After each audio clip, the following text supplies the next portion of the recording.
Good afternoon, everyone. First of all, thank you, esSENSE Global Pathanamthitta, for giving me an opportunity to present this thing. This has already been done 4 years back in Malayalam. So, this presentation is about trance. You might have heard about this word, trance, and we have always used entranced, like if something happens and when we feel that like we are something else, we use the word entranced. So that's why I have given the name entrance for this presentation. So what has trance to do with free thought and rational thinking?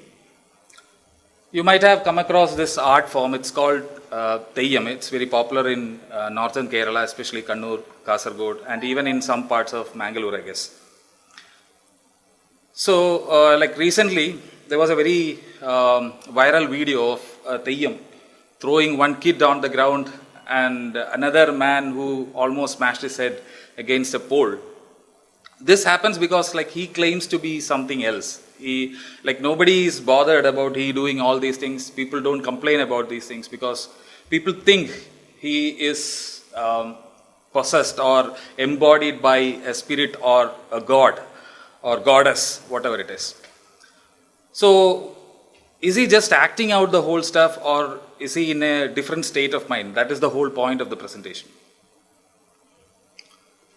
So let's start with the word trance. So if you look at the English dictionary, you can see a trance is a half-conscious state characterized by an absence or response to external stimuli. Basically, he doesn't respond to any external stimuli. He is contained within himself, typically as induced by hypnosis or entered by a medium, oracle. All these things are very popular in so many different cultures. You might have heard somebody like people who talk with the dead. That itself is a big business. Even in the United States, you can see a lot of oracles and faith healers and people going into a special state of mind called trance and then delivering either divine will or sometimes revealed truths, like they talk to the God and get something back to you. And also they talk to the dead souls. So because they believe in souls and people believe in souls, it's a big business there. So that is what state of trance is. So before going any further, like we need to understand exactly what trance is. Some people say it is an altered state of mind where you have heightened senses and you are in a position, you are not actually sleeping, but at the same time you are very aware of the surroundings, but you are content with yourself, you be there. People go into this state to connect with souls and gods and things like that. So is it an altered state or is it just acting? That is the most important question. To just show you, like without tasting sugar, I cannot explain how the taste of sugar is. Because I have to put you to trance to experience what trance is, but I'll try to tell you what trance is just by using some examples. Like you might have driven through a very long highway and might have missed the turn. Like most of us have experienced it, I guess. That's because of the continuous white dots that is in the middle of the highway. When you are focused on the road, when you are on a highway, you exactly know where to turn, but you might have missed that turn. That's because of a phenomenon called highway hypnosis.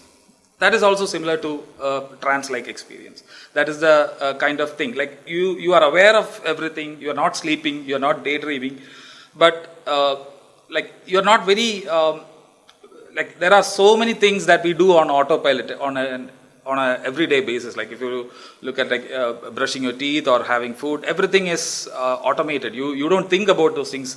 Your muscle memories will just take you through all those things. Similar to that, driving is also like that. So you are not very focused on the road or anything like that, and simply you drift away into some kind of thing and you leave the road. And this is called highway hypnosis. And trance experience is somewhat similar to that. So in trance, we have seen people doing so many different things. Like if you have seen faith healers, he will just use his hands, wave at his audience, and people will fall down on the ground. Trance can be actually learned also. So if one person falls, all the people will also fall. I'll tell what the reason behind that is. So this is not something new. Like even if you look at the history of people going into trance, this is an example called like this is in There is something called Temple of Epidaurus, where those temples are called Asclepions, where healing temples located in Greece and Rome. Asclepius, you might have seen his picture, like he has got a big rod and a snake winding on that particular rod. He is the first doctor demigod, like he used to go into trance before healing all his patients. So in Rome and Greece, in all those literatures, we can see people going into trance and healing people. This is the oracle of Delphi. She is Pythia, the high priestess of Temple of Apollo. There also you can see that, like in all the literatures, you can see that like she also used to heal people. She even claims that she can bring back dead people. So she was not doing a free service. Of course, it was done in exchange of gold. So what are the types of trance, like people, like if you look at people, you can see so many people going into trance. Like usually we see this in mysticism and mystics, among mystics. Like if you look at Hada yogis or people practicing eroto-mystical practice, Naga sadhus and Aghoris. Among Aghoris and all, it's very popular. So what they do is they induce trance by using some kind of substance. That's what you're seeing. Many of the yogis, they have a pod in the hand with marijuana in it, and they smoke that, and that's how they create that trance. After trance, like because when they are in a heightened stage, sometimes they will be stoned, they will be sitting for hours, and then they will come up and give you some kind of revelation. The other picture is Sufism. Sufism is the mystical kind of practice that is very common in Islam, or maybe you can say it's an offshoot of Islam, and they also practice mystical things. That's what you see. Like you might have seen people like ustads and all doing a special kind of blowing exercise to people. Like they will stand there and they will use some incantations, and then they will blow it directly on their face or mouth or eyes, things like that. The next one is shamanism. Like you might have seen these kind of rituals, like people with big feathers and all, and it's similar to those things that we see in among the Vedic people. It's very similar. Like if they are using cow ghee, these people will be using horse. That's all. So it's kind of very similar. And these people also go into trance before saying something. And then we have Umbanda. Umbanda. It was founded in Rio de Janeiro. Basically, it's a combination of Roman Catholicism and their traditional some sort of beliefs and certain cult. And Crazy Horse is also very popular in certain part of US. These are indigenous people. Like you can see that person, he's called Crazy Horse. So he once dreamt about, like he was crossing a river in a horse with braided hair and hair locks and all. And he was coming, and suddenly he was hit by a lightning, and certain things were revealed to him. And he was also in a trance. He said something. He said his fight was against the whites. So he said, like, I am going to be the sole warrior, and I am going to fight all the whites. And he did that exactly as he predicted. So he immediately became a cult, and that's called Crazy Horse. All these people say that they go into a trance before things are revealed to them. Now, like in the 17th and 18th century, if you look at it, you might have heard about mesmerism. And it was actually made popular by this guy, Franz Frederick Anton Mesmer. He came up with a new idea called animal magnetism. So he was a German physician, and he was also interested in astronomy. So what he did was, like he really liked Isaac Newton. So, he was interested in things what Isaac Newton was saying about tides in the ocean. He was connecting gravity and tides at that time. So Mesmer thought that like there is a tide in our body also. Like our whole system is made of a particular material, and we have something called vital force that is flowing through our body. And there are tides happening. All you need is some kind of, like if something happens.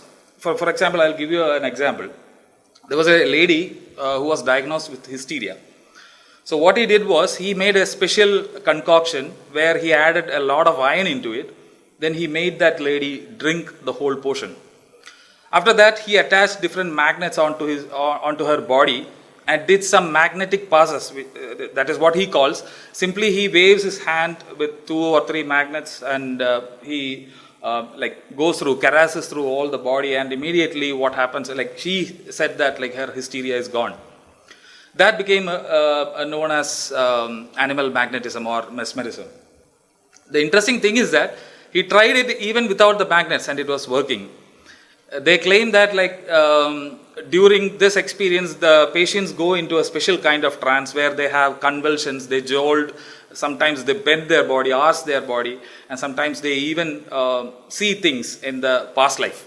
This is what he claims. He, anyway, he was not very popular at that time, but the idea of mesmer actually was interested by another man who came later, and that was Samuel Hahnemann. So people who learn homeopathy, they also learn animal magnetism when they do their homeopathic practice. And today also I asked Arif Hussain, and he said only 3 special paragraphs are mentioned about mesmer nowadays, because if arsenic album doesn't work, if it doesn't do that magic, you have a backup plan, you always have animal magnetism, and that's what they are taught. So they only have 2 or 3 aphorisms mentioned about animal magnetism. And the second one is Milton Erickson. He is the founder of hypnotherapy, who died in 1980. He introduced trance and hypnosis to orthodox medicine, and also he was the person who brought hypnosis into clinical practice. But now we know that it doesn't have that much of effect, but there are still proponents of hypnosis who say that it really works on a clinical situation, but there is no good evidence to support that. But we can just go through it and see whether trance is inducible. So trance can be induced in so many different ways and through different sensory modalities. So that's what I am going to say now. You might have seen all these things. For example, you can actually put someone, what basically induction means, putting someone into trance. You can actually do it by yourself, it's called auto hypnosis. You can actually go into a trance yourself, or there could be someone else who can actually drive you through all the paces and take you to this. But certain things are needed. For example, if you are using the auditory sensory modality, here you can see storytelling. You might have heard stories in your childhood days, and if it is a bedtime story, you will slowly drift into a stage where you feel that you're not actually sleeping, but you might experience that you are part of the characters, and slowly you will fall asleep. So that is one way of putting one into a trance. The other one is mantra. So mantras are basically same kind of words repeated again and again. You might have heard about Akhanda Nama Japam and things like that. Simply means it's not broken in between. Akhanda means it is not broken in between. So when you put something into loop, like trance music, if you keep something, there have been a lot of experiments. People have recited garbage and it still works. So if you keep on reciting the same thing again and again in a loop, what happens is you can actually go into a trance, and that is mantra. Then overtone singing. You might as well go to an opera show and hear someone singing at the top of their voice, and you can actually go into a trance. And repeated drumming. Drummings are basically loop. You are again and again using the same kind of rhythm. So if it goes on and on, you can actually go into a trance. That's why along with the Theyyam and all, you always hear Chandamela, because it's kind of loud. You don't need any microphones or any sound reinforcement system. It's very loud, and you can actually go into a trance just by listening to it. And of course, trance music and rock concerts. In rock concerts, we don't have that kind of rock concerts here, but if you have a very good, powerful system and all, you can see people throwing off their clothes just because they are entranced and they are in a state of trance. If you go and look at some videos from Michael Jackson, you can see people, ladies throwing off their jackets just for the sake of it. They are in a trance. They are not fully aware of the surroundings. They are in a heightened state of where the surroundings, they are not bothered about the surroundings. They are only focusing on the music, and they are entranced in that. There are also other ways, like kinesthetic. For example, with touch and some kind of feelings. For example, ecstatic dancing. Ecstatic dancing is just like more dancing with more caresses and all, like more erotic kind of stuff. And also mudras, like you might have heard about people saying about chin mudras and things like that. Mudras can also actually induce trance.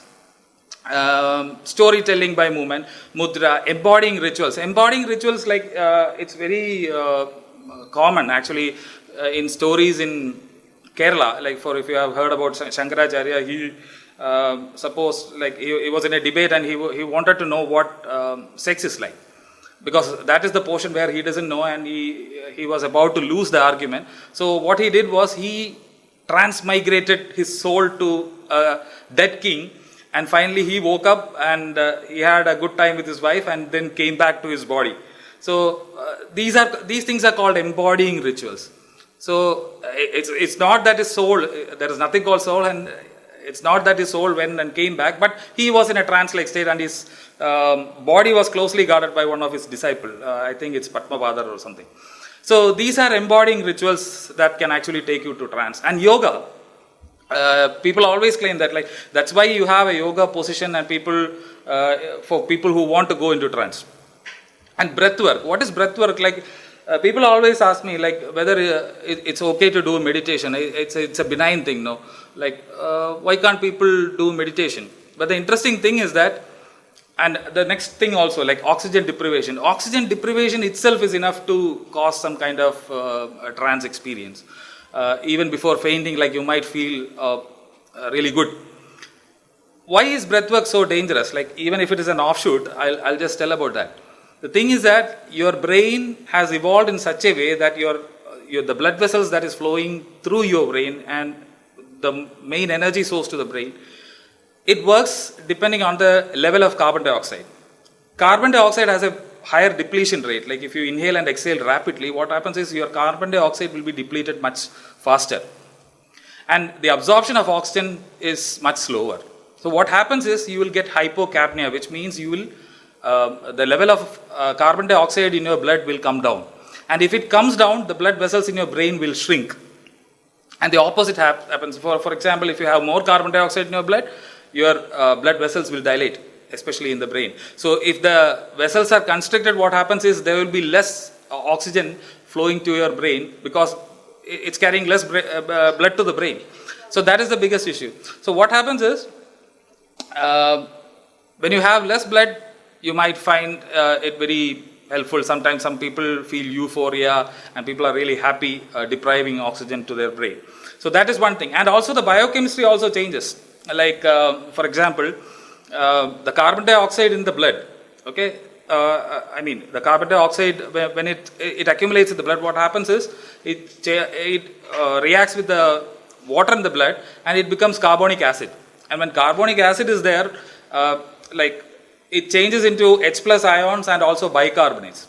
Okay, there is something called Le Chatelier's principle. If you remember your chemistry from the school days, there has to be an equilibrium. It will always try to correct this thing.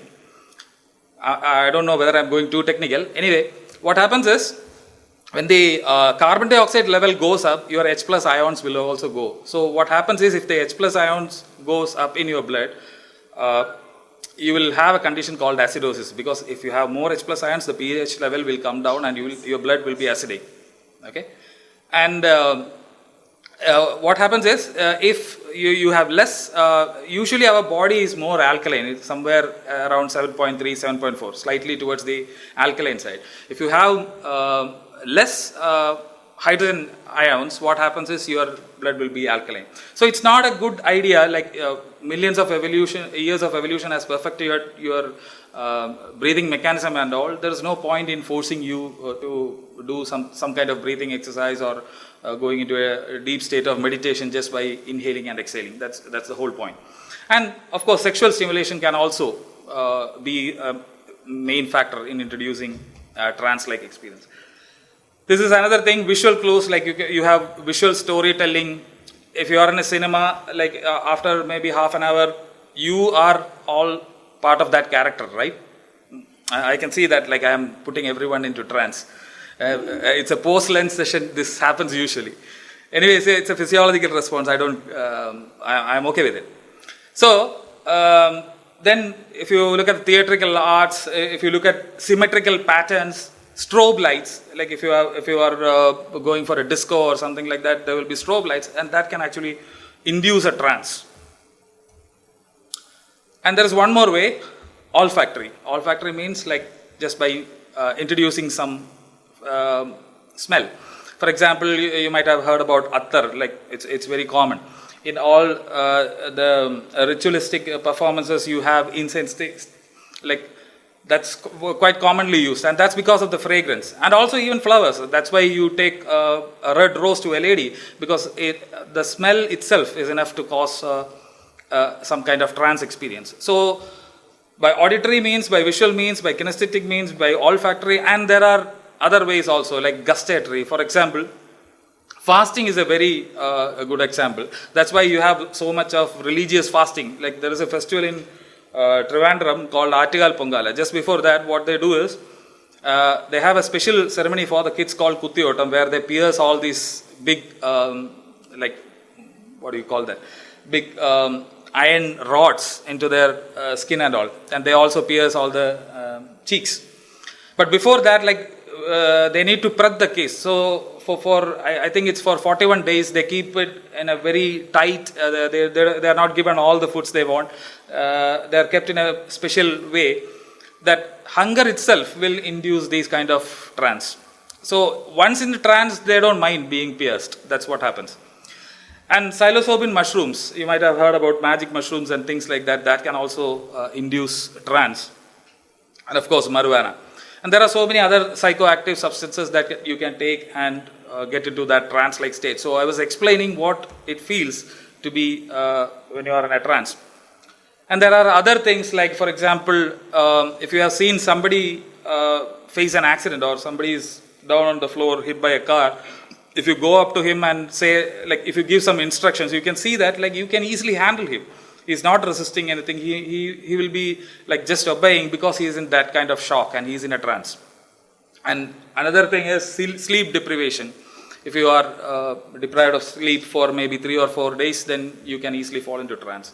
Nitrogen narcosis, like in the earlier presentation, Dr. Khanna was talking about inhaling nitrogen. Like deep sea divers, they use inert gas, compressed gas in their tanks. So when they inhale those things, if they go beyond a particular depth, say 100 feet or more, they also actually fall victim to trance. They have hallucinations and they go into a special kind of trance. And of course, hypnosis, that's what is shown by that pocket watch. Even when you have high fever, you sometimes get, like you fall into that category. Like you feel that, you may hallucinate and go into things like that. And of course, praying. Praying is very evident. Like most people, like you can see people in front of temples and mosques and churches where they cry and pray to things. They are also in a special kind of trance.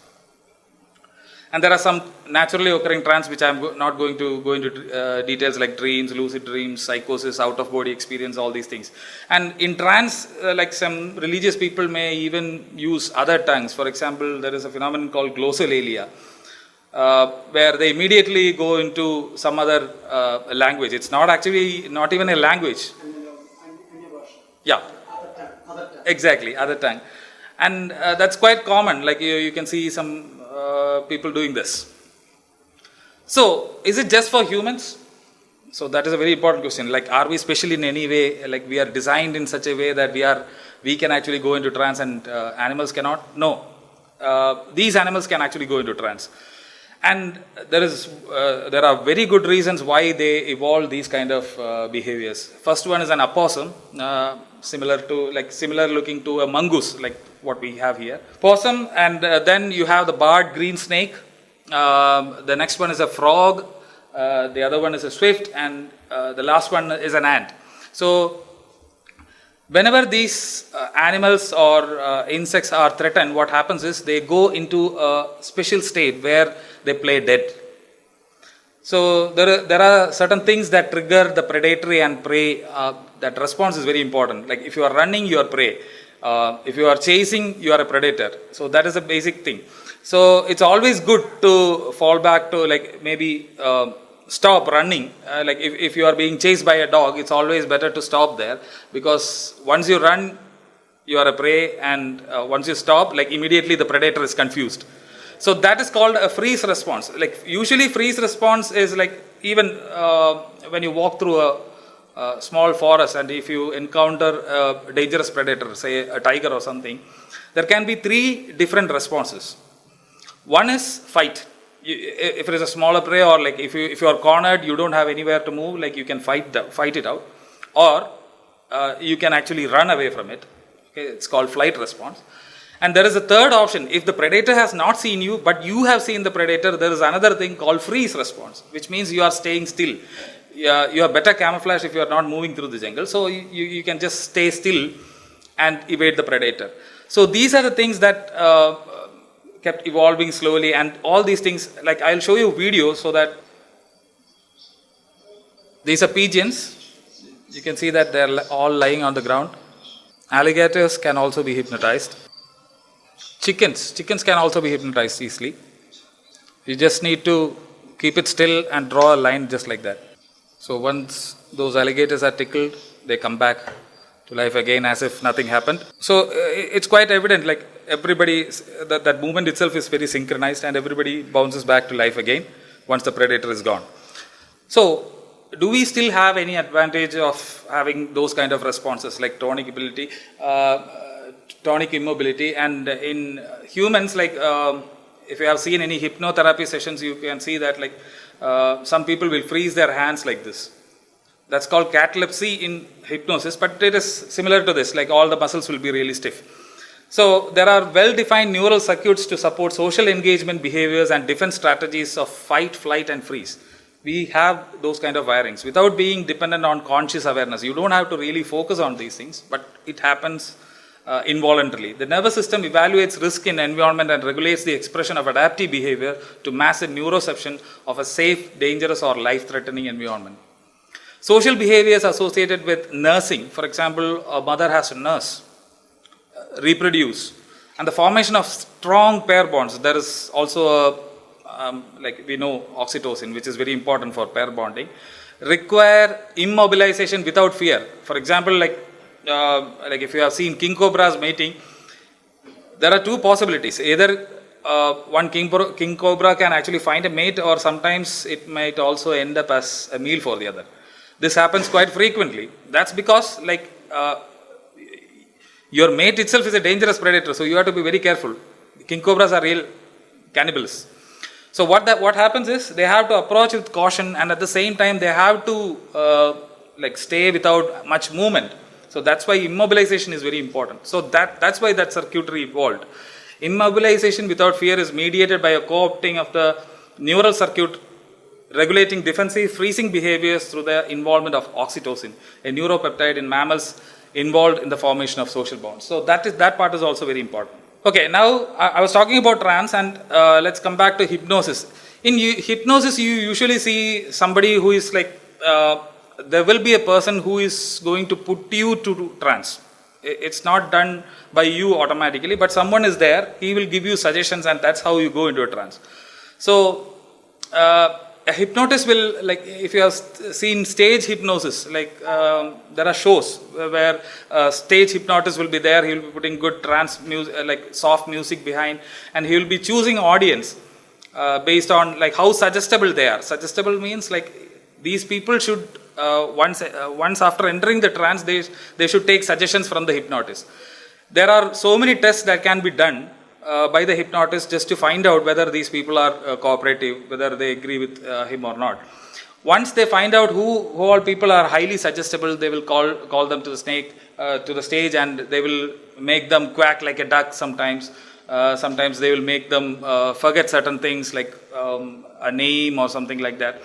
And this is done because these people are able to take suggestions from the hypnotist. And there are so many suggestions that are given even before entering the trance. That is called pre-hypnotic suggestions. So suggestions are very important. And people taking those suggestions are also very important. So how can you make sure that like the people on the receiving end are suggestible? There are a lot of tests that these hypnotists do just to find out whether these people are suggestible or not. In hypnosis, like there is one particular technique which I'm really interested in. It's called shock induction. Like you might have seen this, like you can just go up to someone and pull his hands and immediately he goes into a trance. That kind of induction is called a hypnotic shock induction. There are so many other techniques which I'm not going to elaborate. I'm just going to focus on this shock induction technique, where you can just walk up to someone, like if he is really suggestible, you can just pull his hands and immediately his brain goes into a certain kind of it'll really ask a question, what just happened? And immediately he will slip in a command and this guy will fall into a trance. This is what happens when you have shock inductions. Like when you are pulling suddenly, your brain actually goes for a big shake. It's floating in a cerebrospinal fluid, so it's very easy to move. And that's what happens when you are like in a car, and if your car crashes, immediately you will be really confused. That's because of that the brain is moving back and forth. It will go back and hit the back of the skull, and again it will come and rebound. And this happens like when you have a sudden jolt or a pull.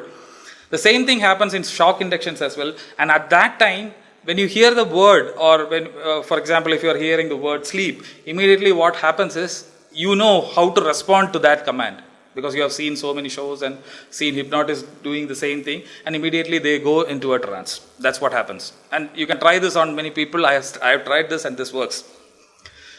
And there is one more thing. Once people are in a trance, like you can see that the brain waves completely changes. They go into a slow theta kind of wave, and that is also measurable. You can objectively verify that somebody is in trance or not. Scientists have found out one if this part of the brain is really big. For example, this is corpus callosum, what is shown here, and there is a part called rostrum. If the rostrum is really big, it simply means that you are highly suggestible. People like artists, people who write stories, and these kind of people who have really good imagination, people who are really good in academics and all, these people are really easily hypnotizable.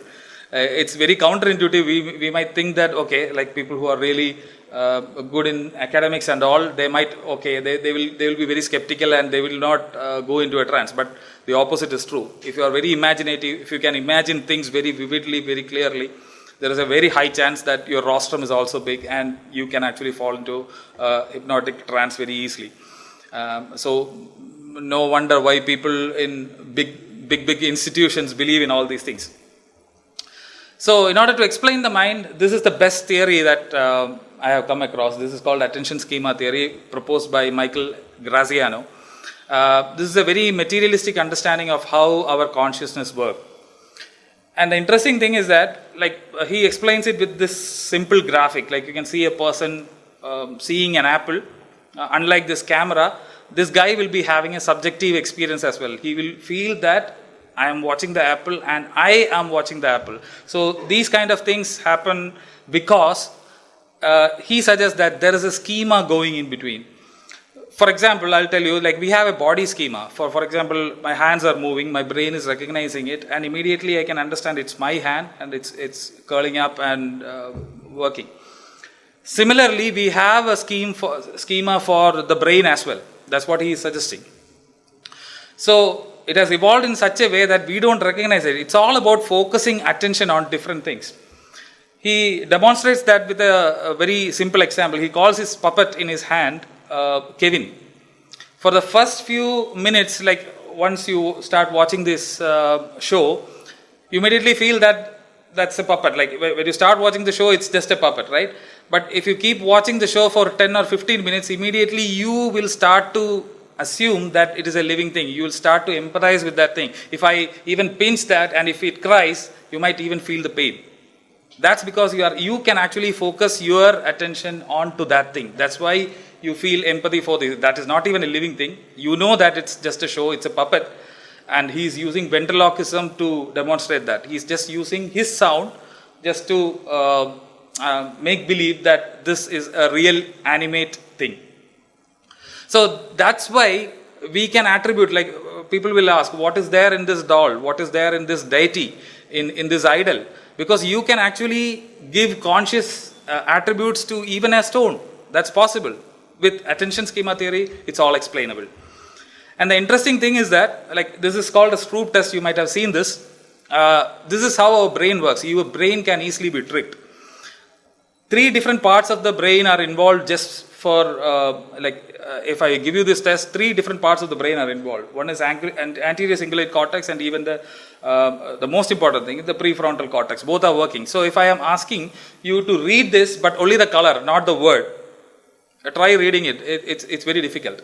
I think like you might not be able to see this, but the thing is that it's not easy to read, because you are like, for example, the word processing will work much faster, because if you know that language, so immediately just by looking at it, you can see that it's orange, blue, and it's easy to read the words, but very difficult to like say the color of those things written. It's very difficult. If it is an unknown language, if you don't know, if it is in Chinese, you might you can easily say all the colors. But if it is in English, or if it is in a language that you know, you will definitely fail this test. And that's because different parts of the brain are working, and you cannot actually do multitasking. It's not a parallel processing mechanism. It always, the anterior cingulate cortex especially does error correction mechanism. So you constantly check, and that is going to cost you time. That is the problem with this.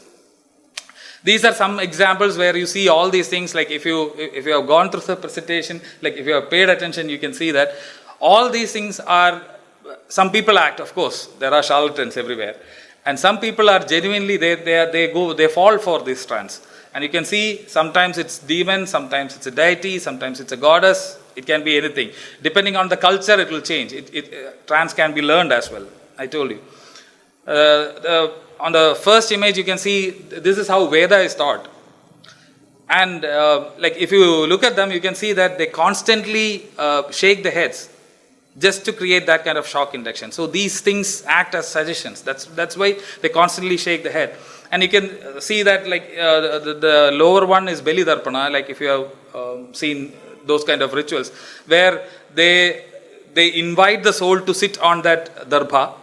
Then they give cloth. They are just using a single thread on that, and they say that it's a cloth, and they actually believe. So they are actually going into a trance. They believe that some soul is coming, sitting on that, receiving the food and clothes that he is giving, and then they are sent back to the place where they came from.